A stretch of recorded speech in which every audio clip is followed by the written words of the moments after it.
Emma. How are you today?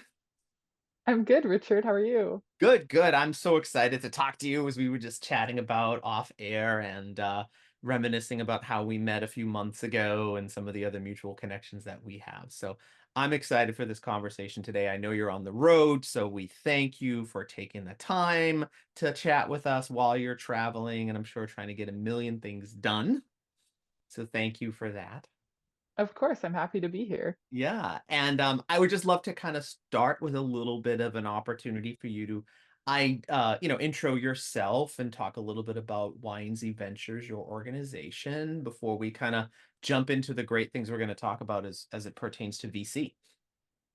Yeah, definitely. So Y&Z Ventures is a multifamily office focused on venture capital and private equity investments.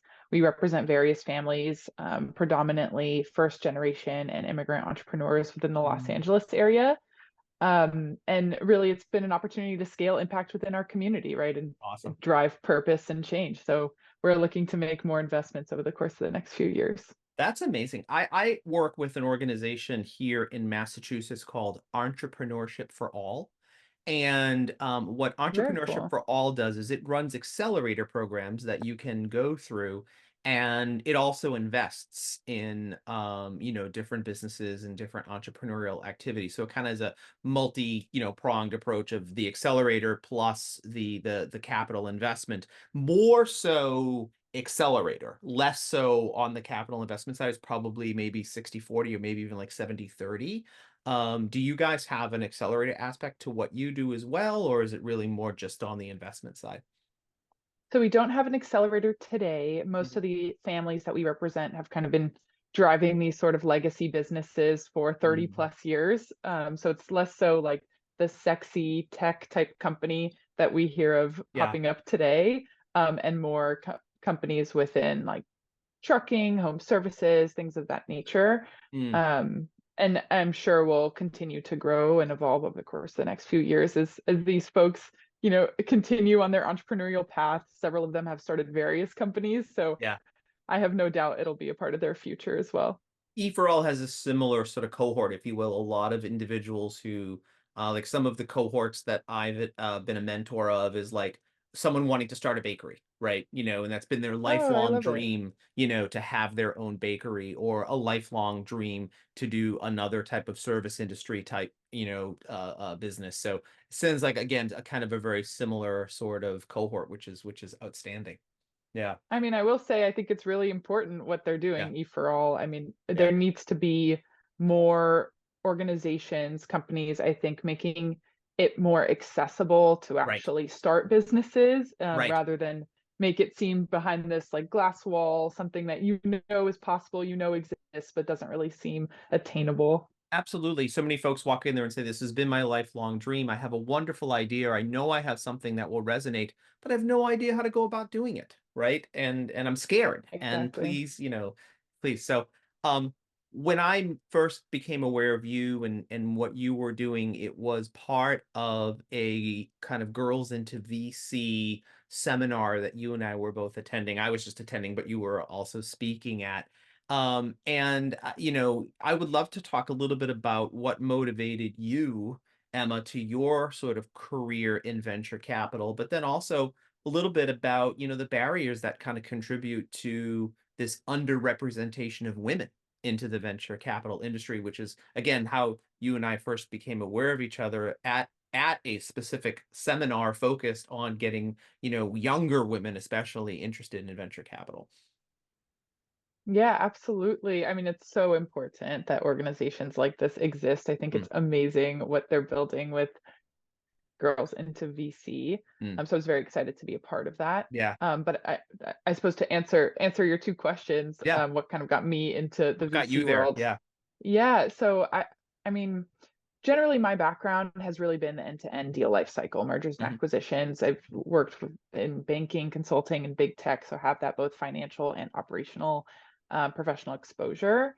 But I found VC provided me an opportunity to really scale impact within my community, right? So Yeah. rather than making investments on a multi-billion dollar company like Uber, I saw an opportunity for me to do that on behalf of various individuals within my community and help Right. empower them with a sense of belonging within the venture ecosystem, and earning their place within that larger discussion of wealth and influence by demystifying venture capital and enabling that access. And I Yes. don't think it's only my community that's experiencing that. Sure. Obviously, women as well. I mean, the community I represent today being immigrant first generation entrepreneurs, I think there also is a community I represent as women, right? Equally So underrepresented. Sure. Yeah. Yeah. exactly. And Yeah. so that really is what I'm hoping to scale over the course of the next few years as I grow this fund. You just said something that kind of resonated with me, Emma. You said demystifying venture capital. Is it and again, it is kind of an amorphous thing, right? Like venture capital, like what is that? What does it mean? How does it all work? Um, is that a kind of a big part of your focus in some instances to help people really understand what it is or what maybe just what the opportunities and options are for them? Yeah, absolutely. I mean, it's almost the opposite of a zero-sum game, right? Like we need Mm, infinite organizations, infinite individuals committing to demystifying venture capital to various right. communities. And I think it comes back to your question, like, what is it that's leading to this? I think really it's lack of education. Yeah. And so ensuring that there's more people out there who are curious and asking those questions, and actually participating in those conversations, I think is really important. Hmm. In terms of you talk a little bit about some of the sort of biases and other things. I'm curious as to where you think that education should come from to kind of help remove some of the biases. Obviously, organizations like yours are taking a sort of leadership role in that, but do you feel that others should kind of maybe bear some of that responsibility as well? I'm curious. Yeah, I mean it's a tough question. Mm, Honestly,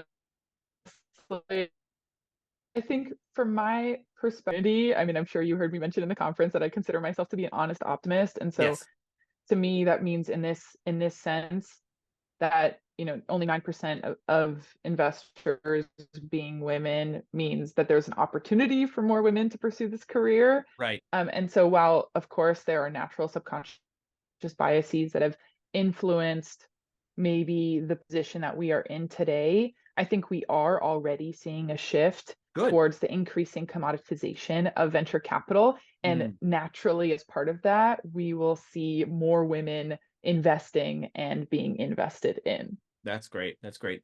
I remember when you were speaking at the summit that we were at together, you did talk a little bit about strategies that you encourage, women that you work with, to kind of break some barriers down and kind of get access into receiving VC funding or just helping to increase their own representation. Would you just elaborate a little bit right now on some of those, strategies that you've seen work and those that you recommend? Yeah, definitely. I think generally there are three areas where I find women to be especially impactful Mm, in venture capital, entrepreneurship, startups. And I think it's really, really critical for women to recognize this about like our feminine nature. sure. And of course, that's not to say it only exists in women. Right. These are qualities that exist across the board, but it's sort of that like practicing that mental muscle of reminding yourself what qualities you bring to the table, Mm, beyond any distinct individual values. The three that I think like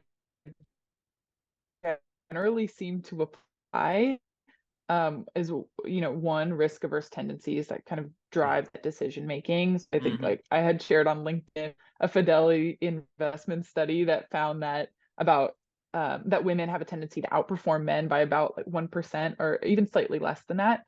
While it's not a significant difference, it is incremental enough to consider that you as a woman have the opportunity to potentially make even better investments that we are seeing, from, I don't know, our counterparts. Right. The second would be this sort of like community oriented nature. Yes. I think that's a really important quality in terms Mm, of kickstarting early traction, for both a fund and a company. And I think it's really recognizing that as women, we have a strong ability to build relationships, build community, and that can be sure. something to contribute to our long term success. Hmm. And then lastly, is like on the piece of emotional intelligence and general empathy. EQ. It Yeah. plays a huge role in building companies, especially the early development of company culture building. Mm. So I think those are just the three general things that I think women should be reminding themselves is something that they can bring to the table. I really appreciate too what you said about the community aspect of it, right? Because so many organizations that I've seen where they're sort of women led, women founded, there really is that focus on the community and the community building that I don't know is always sort of fully appreciated by the venture capital community. I don't know if that is just my perspective or if you've seen that as well and maybe that narrative is changing a little bit. I do think the narrative is changing. It's Mm, actually a really interesting conversation in my opinion. I mean, there is a lot of conversation happening right now around the increasing commoditization of VC, and I think mhm. different people have different perspectives on this topic. Sure. But my point of view, this is a very important change, right? That'll drive increasing access and opportunity to long-term wealth establishment. And Sure. so while it will be more critical for general partners and fund managers to understand the distinct value they bring to the table for investors, in the long run, the increasing commoditization is actually a thing. And I think Mm, people have a tendency to lean on operational skill sets as being what differentiates a fund manager or a general partner, but I actually think there are a lot of different skill sets and qualities that can be a distinct value add. Jen, I mean, are there any that you want to elaborate on a little bit more here? I mean, I know you've talked a little bit about it already, but what are is there anything that No, I'm particular happy that to. yeah, awesome. Yeah, I mean, I guess I can give a few. Like, Sure. I mean, two that immediately come to mind. It would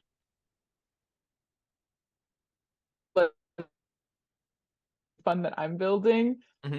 Like my background is in mergers and acquisitions, so Mm, I have a distinct understanding of what it takes to build a company for the potential end game or the Y and Z, as some might say. right, right, And so it's working with companies to build for that both financially and operationally to position themselves for a viable exit opportunity. right. Another distinct value add is, on the Generation She side, an organization I work with closely. I'm part of the founding team. Avni Barman has built a community of 230,000 women Oh my gosh. in tech, venture, and entrepreneurship. And this provides a unique opportunity for community testing, community marketing when we're talking Mm. about various consumer products. Wow, that is extraordinary. That's quite really Yeah. impressive. I want to Yeah. go back for I, yeah for 1 second. Just how did you find your way? Just as a quick digress. How did you find your way into the M&A space, Emma? Well, actually, my first job was an internship for a boutique bank, Oh, okay. supporting sell-side processes for companies in like the most random industries. It was like dental service organizations and trucking DSOs, yeah, businesses. Yeah, yeah. exactly. So it was a little bit unexpected, but I found because it was a boutique bank, I found a huge value in the Oh, community aspect of it. I I got a bet. chance to work very closely with the individuals that were selling their businesses, and actually continue to work closely with some of those folks today. Wow. So it was great to get that early exposure, but I think Mm, the fact is exposure is everything. Like yeah, I did not, my parents are not from an M&A world, yeah. and so my only exposure to it was really that internship But opportunity. that's great. I mean, that's amazing. Yeah. I think some folks listening to this may be like, how do I, find my way to a similar path? I'm interested in M&A or I'm interested in, um, you know, uh, uh, y- you know, more community-based sort of entrepreneurship or boutique banking or microfunding or whatever. So it sounds like you've Yeah. dabbled in a lot of that, which is really cool. Thank you. I appreciate that. I think Mhm. really the important takeaway from that is that curiosity and consistency is everything. Like I Sure. find this to be recurringly true in my career. You have to be curious and you have to be consistent. Actually be define that you're interested in something and Right. take the initiative to learn more about it. Mm, And it really does show. I mean, it just even listening to one or two podcasts about a topic can right. show that you're educating yourself. And I think that education goes a long way too to building your self-confidence, right? As it pertains to your ability to feel comfortable and effective in the conversations that you may want to try to inject yourself into, but you're too, you're too Yeah. trepidatious, right? That's absolutely true. And that confidence point is especially critical when we're talking about women in this space, Yes. just because I think a lot of women have not exercised that mental muscle of building that security and confidence in spaces where they potentially previously did not Hmm. feel welcome. Yeah. We talk about the dreaded imposter syndrome on this show a lot, or we talk about the higher burden of proof that a lot of young women feel when they enter into these sorts of situations. Like I have to work so much harder to prove myself or to overcome barriers that, that I will face. And it can be daunting, right? And but it sounds like your advice, and I don't want to put words in your mouth, but it sounds like your advice is just keep picking away at it, right? Keep iterating away. Absolutely. I mean, you're Yeah, not putting words in my mouth at all. I 100% agree. And yeah, I'm still learning too. If right. I had everything figured out today, what would I have to live for? So we're all figuring it out. Keep picking at it, and that's Yeah, that's really part of the journey. yeah. When you think about some of the really effective programs that you've seen, Emma, and you don't need to name names, of course, but when you think about those programs and some of the tenets of how they operate and their impact, is there any aspect of them that really stick out as like, this is something that they're doing really right? I'm curious as to who you've seen. And again, you don't have to name names if you don't want to, but just sort of like those that are, what are the tenants that they're getting right? Yeah, I mean, of course, I'm closest to what generation she is building, and Yeah, so I inevitably will lean on discussing that. I sure. think it's really exciting to look at how many women there are expressing their curiosity by a simple metric as engagement, right? On Mm, social posts, newsletters, whatever it is, even a podcast. And I think there needs to, like I said, it's the opposite of a zero-sum game. I mean, girls right, into VC doing this as well. It's so important that there be organizations that are providing access points for education and exposure. right. I really, not to gush too much about Isabella, but I really, what she is attempting to do with girls into VC, and she was a guest on this show a while back while she was doing a summer internship in Spain. Yeah, I I listened just, to it. I yeah, listened I to was it. just so impressed with just, I mean, honestly, when I sat there in that auditorium at Harvard, just the amount of individuals that she got to show up to that and It's wanted true. to engage in that was really just so enlightening and hopeful and powerful. And gosh, I hope it becomes an annual event, that we can all watch go to, double the amount of attendees next year and then quadruple and so on and so forth. Yeah, it's Yeah. definitely just the beginning, and I'm seeing a lot of even funds like on larger scale funds Mm, trying to reduce their minimum check size just to give right. women more access and exposure. So, and like an example would be Emmeline Ventures. I mean, I think Mm, it's really interesting. There's the Show Her the Money documentary film that just yes. came out that's to provide more education and exposure in kind of a sexy way. So I'm excited. I'm excited for the future. I think there's a lot of opportunity. Mm. Okay, so I'm gonna put you on the spot a little bit. You've been very successful. You've been able to get a lot accomplished in your time. But how about a moment that you're just particularly proud of, Emma, that really kind of taught you something, and you just want to kind of pass that instance on to the rest of us? Well, first of all, thank you for saying that. I really appreciate it. I mean, honestly, I find so much fulfillment in just the people I've been meeting as Mm, part of this experience, and to have like this autonomy now in my career is a sense of purpose that I feel like can only be understood if you get a chance to experience it yourself. And so I Right. encourage folks to find their sense of purpose Mm, and pursue that. But I guess in terms of a moment I'm particularly proud of, I mean, on a personal level, it's really actually just taking that bet on myself. yeah. I really am practicing that mental muscle that I've mentioned in this podcast, like every single day, right? Yeah. And I've spent the time to really build the expertise in what I know is my distinct value, as Mm, well as build the community in of a diverse community of people that I think can bring me value as I can provide them value as sure. well. Sure. Um, so I think like reflecting on the past 6 months, which by the way, like I've only been doing YNZ Ventures full Yeah. time for For a six short period of months. time. Yeah. Yeah. Yeah, it's only been 6 months. Reflecting on the past 6 months, I can't believe where I was 6 months ago, which was I'm gonna do this because I know this is a gap within the venture community and Right. I have a distinct value that I can bring to it, versus now to actually have a fund to be investing in coming. I mean, we've made two investments so far and we're targeting our close for the end of March. So it's really exciting and we have more planned. We just launched a VC scout program with Generation She as well. So there's a lot more to come, and I'm just like very Exciting. excited to see what the next 6 months will hold as well. The like the way that you've baked community into all of this, I think is just so admirable and really just um sounds like just what is your true differentiator and just really the cornerstone of what you're doing. So I have not seen another fund in similar sort of, I guess, structure as yours. Maybe they do exist and I'm just not aware of them. So it does definitely seem like a very unique, undertaking that you've put together.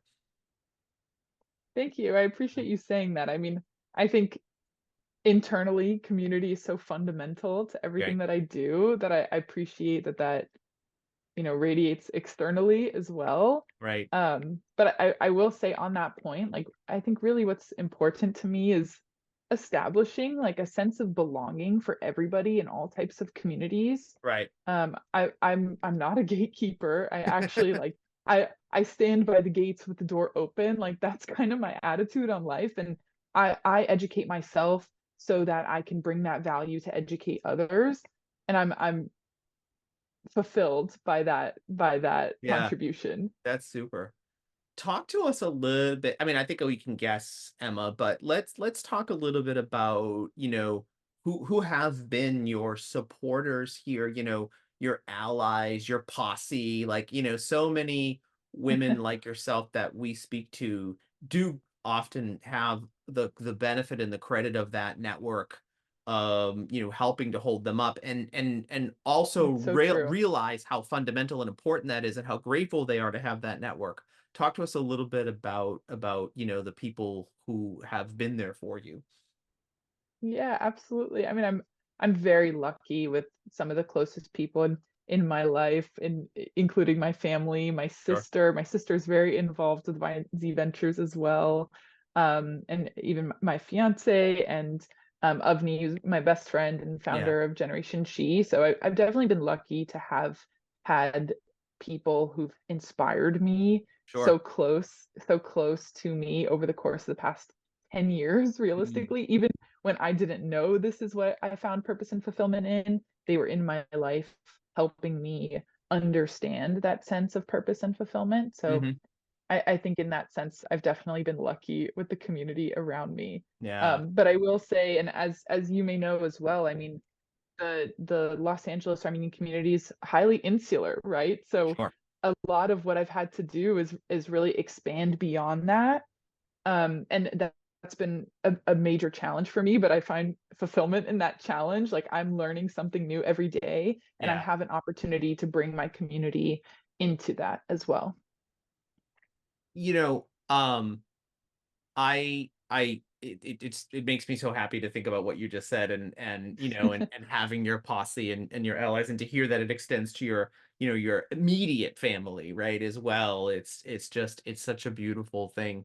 I think so many folks, they face these challenges and they don't know where to turn And if you kind of just sometimes you just, don't, not to sound like Dorothy in in The Wizard of Oz, but you don't need to look beyond your own backyard sometimes to find the people that really can be the most beneficial and supportive to you, right? So It's that's so great. true. Yeah, it's very Yeah, they say to have one person yeah, who's supporting you 1,000% is all you need. So right. I feel beyond blessed to be able to consider my immediate family, my sister, my fiance, my best friend, all people All of these who people's, are yeah, who are who are standing supporting me. I behind you. mean, Yeah. I'm Yeah. I'm beyond lucky in that sense. But granted, nobody has that Yeah. at every point of their life, Right. right? Like Absolutely. It's definitely that peaks and valleys, right? exactly. And I think Yeah. that's also the beauty of community, and it's understanding at what points you can bring value and at what points others can bring value and what point you can bring value, and just Yeah. that continuous flow is something to be aware of and consider as you go through the lows in life as well. Well, and think about the areas where you bring the most expertise and opportunity, and then sort of like conceding to those areas where you don't, but maybe your best friend does, or maybe, someone else in your network does, and not being afraid to say to that person, like, look, I don't know anything about marketing, but you know a lot about marketing, and will you help me? Right? Oh, absolutely. I Instead of mean, trying to if bear all the burden yourself all the time, right? yeah, I mean, I don't know to what extent you want to go into this conversation, but I do have a point of view on what I call like redefining codependency. Oh, interesting. Um, I think generally like codependency has a tendency to have a negative connotation, Yeah, and sure. maybe it's me misusing the word codependency, but I Mm, I personally think that exactly what you said is exactly how codependency should be redefined. It's the yeah, fact that everybody offers a distinct value in this life, and it's important that each individual recognizes the distinct value that others bring to the table, and sure. reasonable to expect that others do that of you as well. And that's how you create a tribe, Right. which uh, you know I watched Chimp Empire. I don't know if you watched Chimp Empire on Netflix, but it's one of my favorite shows. My fiance is obsessed with it, and we we it's interesting to watch it because we share like 98% of our DNA with these chimps, right? Like Right. you think that you're so different, and then you're like, wait, actually, we're We're exactly not the at all. same. Yeah. Yeah. But it's interesting to just see how like the tribal nature of these like animal kingdoms reflects into human life as well. And because we just happen to be such like I don't know, I guess having more developed prefrontal cortexes and Right. think about But not by tomorrow, much. are Yeah. constantly thinking about tomorrow, we forget that that tribal instinct exists within us. But Sure. it's such an important value or like foundational value to come back to and ensure that you're building that community, building that tribe as every part of what you're doing, which is why venture is such an appealing industry as It well. is. It is. I had I refer to her a lot on this show, but I did have a professor on this show not long ago who did talk about, you've got to build your posse. And I just loved how she talked about that from a perspective of we're Yeah, all standing on someone else's shoulders, right? And I do really love that. yeah, absolutely. I've You been I've been lucky to have my sister Olivia, we're only a year and a half apart. We grew up as best friends. So oh, sure. I've been really lucky to have a complement Yeah. in my life for my entire life. Hmm. And so that's of course contributed to this mindset as well. You mentioned earlier about your honest optimism, right? I think that's the term you used. If I'm Yeah, misquoting, that's please right. correct me. No, that's right. So through your lens of honest optimism, and you already talked a little bit about how you do think things are proceeding in the right direction and changing for the better, Emma, as the future for women in the venture capital space sort of evolves, what are the trends and the changes that you are most hopeful for? Uh, Well, I'll definitely answer your question, but I just want to comment on what you said about the honest optimism point as well. Like Yeah. I, I'm not sure how clear it was in my description before, but I guess like what I hope for women to understand as part of this is that setback is actually an opportunity for us. And Sure. so as part of like exploring these new careers that we potentially felt unwelcome to previously, we can now use that sort of headspace as a way Mm, to push forward. Um, and I really do think it applies in every part of our life. But to answer your question, like what areas do I see there sure. being an opportunity? I guess like something I'm definitely really excited about exploring further is this fact that women drive 80 to 85% of consumer spending. Yes. So building or I'm excited to see more companies and more funds that are focused on driving investment Mm, in the folks that can actually deeply understand that consumer sentiment around mhm. those buying decisions. And women drive 80 to 85% of consumer spending, not because 80 to 85% of consumer products are for women. It's Right, just right. because they drive all sorts of purchasing decisions for the home, like whether we're talking about home and family or Mhm, safety and security mhm. or basic CPG, and grocery. There's a lot of different categories that fit within that. Mm, So I think like looking forward as more women take this honest optimist perspective and choose to become investors and choose to become founders, we'll see more companies solving truly for that consumer sentiment, and be able to improve the products and services and technology that are available to women in that 80 to 85% of consumer spending. it is amazing to me how, I've talked to so many women on this show, and we talk about the frightening statistics of venture capital support in women founded business and women entrepreneurs.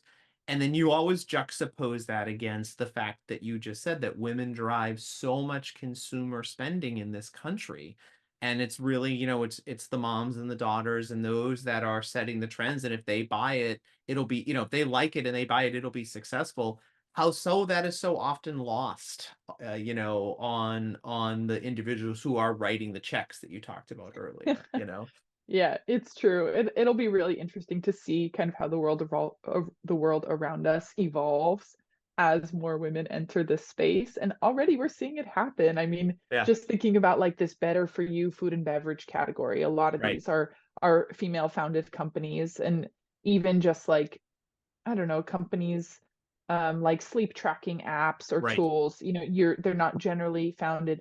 Say you find one that's not founded by a woman, and then you have Mhm, one founded by a woman, like right. it just starts to consider different features and metrics that are relevant to the female consumer. Mm, I mean, even take like the Aura Ring, for example. Like right, everyone in my family has an Aura Ring. I got right. one in 2021. I was literally so early in the adoption that I am grandfathered into the product. So I don't pay a subscription fee. Oh, And that's really that's the cool. case. Yeah. And so that's the case because my mom said everybody needs an Aura Ring. I love the Aura Ring. So here we are. She made that decision for the For everybody. family, Yeah, yeah. for That's so everybody. cool. Exactly. And then, but here we are now. I mean, it took 2, 3 years for the product to really evolve to service specific female needs. Right. And that's just by nature of, I think, like the team involved in driving those decisions. It Mm, is a male founded company, so it right. makes sense. It makes sense. Absolutely.